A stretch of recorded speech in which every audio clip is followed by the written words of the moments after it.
Mám totiž ostrov. U Kostarického pobřeží.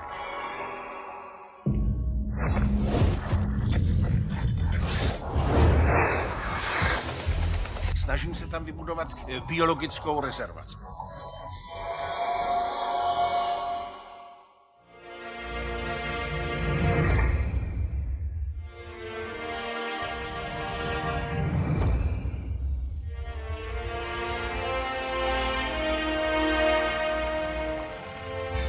Schovávají King Kong.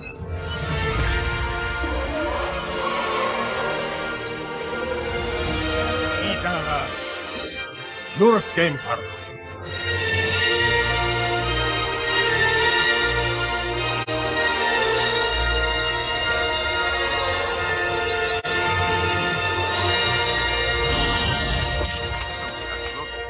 Dva druhy, které příroda od sebe oddělila propastí 65 milionů let evoluce, tu stojí proti sobě. Jak můžeme mít sebe menší představu o tom, co se dá v takové situaci?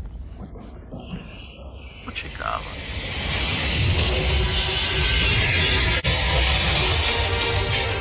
Držte si klobouk.